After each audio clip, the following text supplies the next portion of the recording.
Tras la victoria de los pueblos libres en la batalla de los campos del Pelennor, el enemigo se retiró a Mordor. Sauron fue derrotado, pero todavía tenía miles de orcos y hombres malvados a su disposición en Mordor.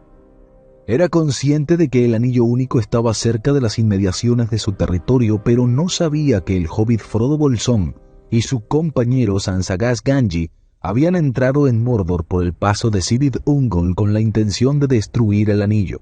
Después de la última deliberación, los hombres reunieron el ejército del oeste, 7.000 hombres liderados por Aragorn, y marcharon hacia la Puerta Negra como una distracción para alejar la atención de Sauron, de Frodo y Sam, quienes llevaban el Anillo Único a través de Mordor para ser destruido en los fuegos del Monte del Destino. Se esperaba que Sauron pensara que Aragorn tenía el anillo y ahora intentaba usarlo para derrotarlo en Mordor. Inicialmente el ejército del oeste estaba formado por 7.000 hombres, pero se quedó una considerable fuerza para proteger la encrucijada. A mitad de camino a través de Ithilien, el ejército fue emboscado por orcos y orientales, pero fueron fácilmente detectados por los exploradores de Ithilien y derrotados con pocas bajas.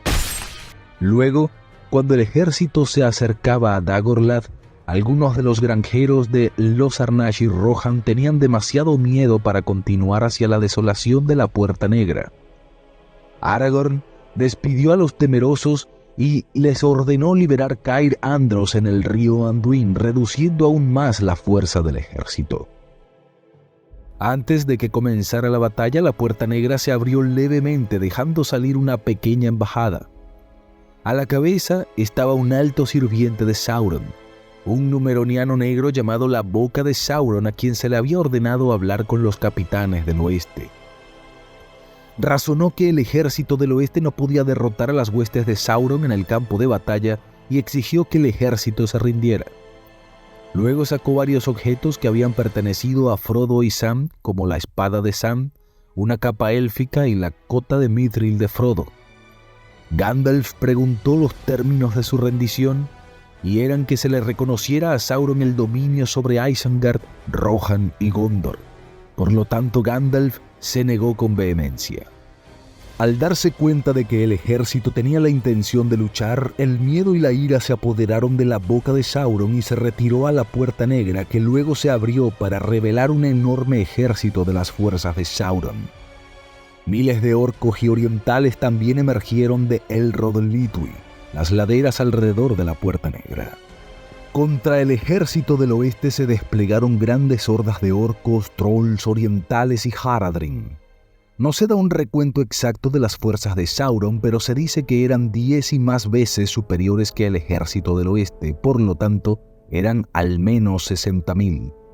Las fuerzas de Sauron rodearon por completo al ejército del oeste para impedir cualquier huida. Inicialmente los orcos encontraron dificultades para llegar al ejército del oeste debido a los grandes pantanos y pozos de desechos que rodeaban partes de la Puerta Negra, lo que impedía su avance. Esto le dio tiempo a Aragorn para preparar sus fuerzas dividiéndolas entre las dos colinas. Las tropas se posicionaron en anillos defensivos.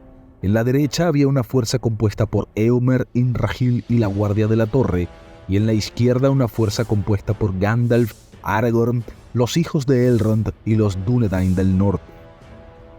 Sopló el viento, sonaron las trompetas y volaron las flechas, pero el sol que ahora ascendía hacia el sur estaba tapada por los hedores de Mordor, y a través de una neblina amenazadora y de la oscuridad creciente surgieron los Nazgûl, con sus frías voces gritando palabras de muerte, y entonces toda esperanza se apagó.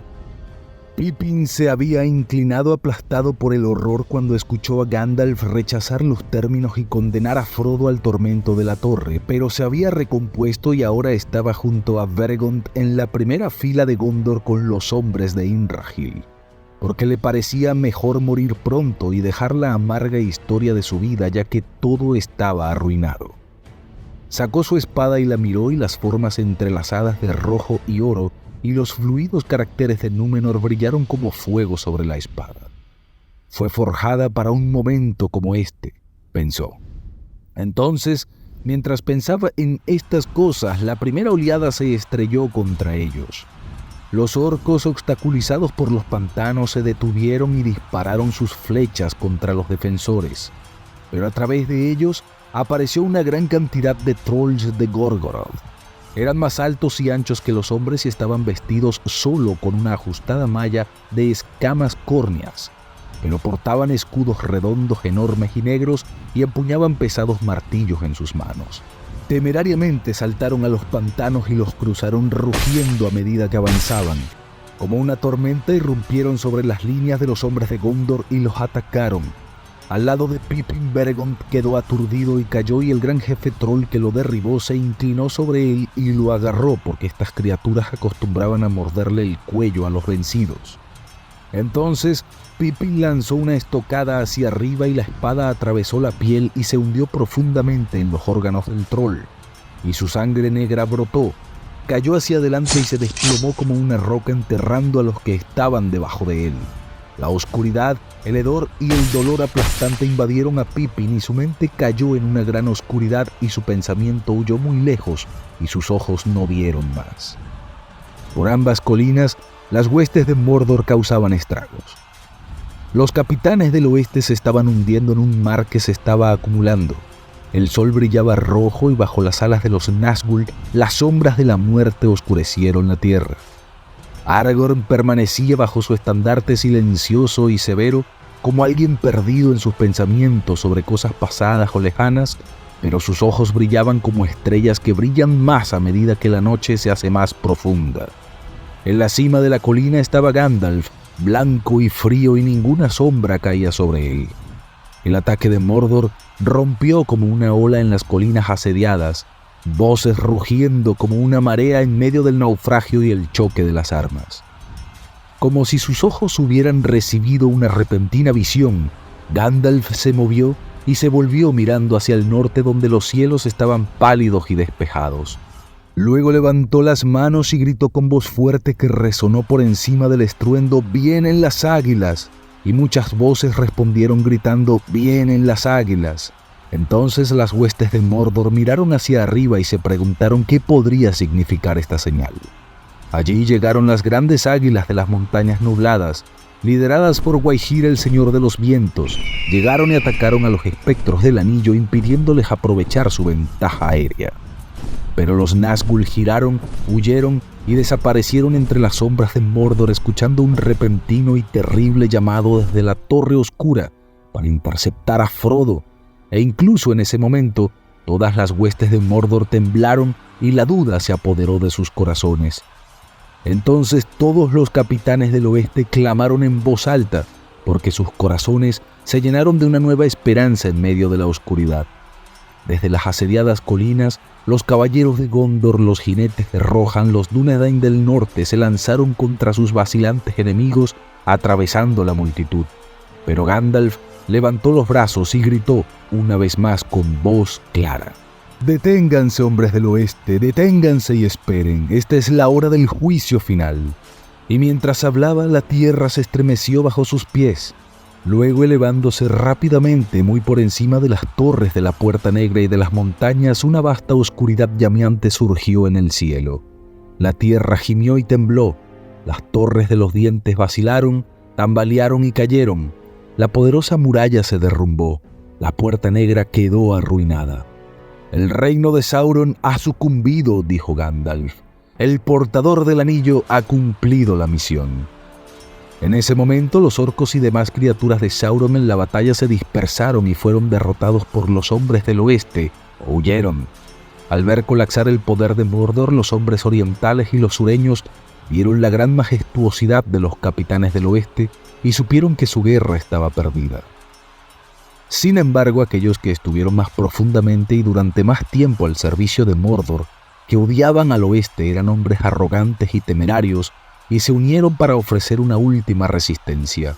Pero la mayor parte huyó hacia el este como pudo, y algunos arrojaron sus armas y pidieron clemencia. A pesar de la destrucción de Mordor y sus ejércitos, la lucha contra las fuerzas restantes de Sauron continuó en el Teatro Norte de la Guerra del Anillo durante varias semanas, especialmente en Dol Guldur, en el Bosque Negro y en la Montaña Solitaria. Con el poder de Sauron derrotado, sus fuerzas perdieron estas batallas. Las fortalezas de los orcos también permanecieron en Mordor, e inmediatamente después de la batalla Aragorn dirigió una fuerza a Mordor para destruirlas. Meses más tarde tuvo lugar la batalla de Del Agua en la comarca.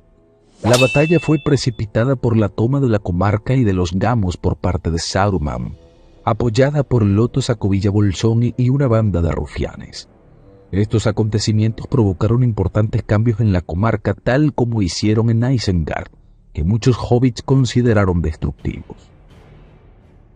Al llegar a Del Agua, el líder rufián interrogó a Frodo, Sam, Merry y Pippin sobre sus intenciones. Después de insultar a Frodo, el desafío a la autoridad del líder fue respondido por Pippin, quien se declaró mensajero del rey y desenvainó su espada contra él. Sam y Merry hicieron lo mismo, ante el cual el líder y sus hombres huyeron, dejando a los 4 hobbits sublevar a la comarca y reunir a sus tropas. Merry usó el cuerno de Rohan con gran efecto. Su llamado fue atendido por muchos hobbits en esa parte de la comarca. Después de regresar, el líder, ahora con más hombres, fue rodeado por un círculo de hobbits, y cuando intentó atacar a Merry fue atravesado por 4 flechas hobbits, y murió instantáneamente, y su pandilla fue arrestada y encerrada. Saruman había enviado más rufianes para reprimir la revuelta hobbit que estalló en Del Agua. Sin embargo, los exploradores hobbits les avisaron con antelación. Luego, los hobbits idearon un plan para rodear y atrapar a los rufianes cuando llegaran. Se hicieron barricadas móviles improvisadas con carretas, y después de que los rufianes llegaron al centro del asentamiento, el camino fue bloqueado por delante y por detrás de ellos. Luego los rufianes intentaron abrirse camino a través de los hobbits, y algunos lo lograron, pero muchos cayeron gracias a los arqueros hobbits. El resto fueron rodeados y eliminados hasta que se ganó la batalla. Al día siguiente, Frodo y sus 3 compañeros al frente de los hobbits de la comarca marcharon hacia Hobbiton. Allí Frodo se enfrentó a Saruman y lo exilió de la comarca. Luego Lengua de Serpiente mató a Saruman cortándole el cuello en las afueras de Bolsón Cerrado. Antes de que Frodo pudiera reaccionar, los hobbits acabaron con Lengua de Serpiente disparándole varias flechas. La batalla de Del Agua ocurrió el 3 de noviembre de 3019, y fue la última batalla de la Guerra del Anillo. La Guerra del Anillo había terminado y tuvo gran influencia en toda la Tierra Media. Lo más importante fue que condujo a la restauración de los reinos de Arnor y Gondor como el reino reunido bajo el rey Elessar Telcontar.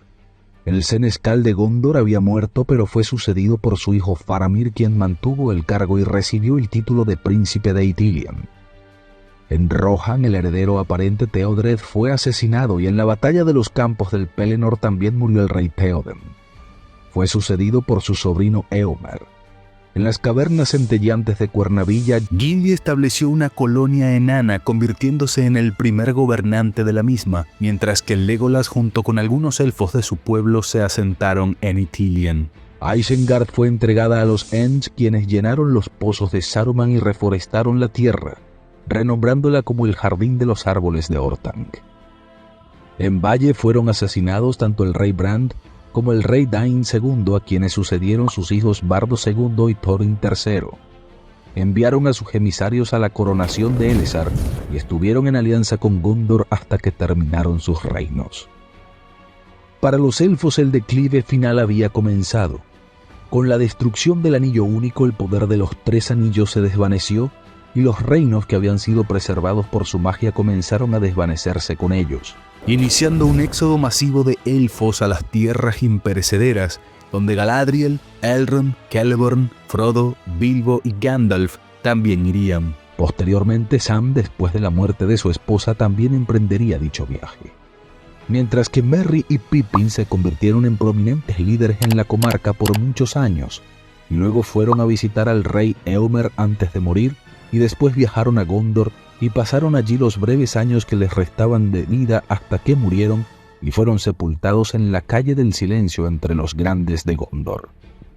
El 1 de marzo del año 120 de la Cuarta Edad, el rey Elessar Telcontar eligió morir, como lo hacían los reyes de antaño, y fue sucedido en el trono por su hijo Eldarion. Entonces Legolas fabricó un barco gris en Ithilien y junto con su amigo Gimli Navegó por el Anduin hasta llegar al gran mar con rumbo hacia las tierras imperecederas. Con la partida de este navío, la comunidad del Anillo llegó a su fin y nunca más se supo de ellos en la Tierra Media.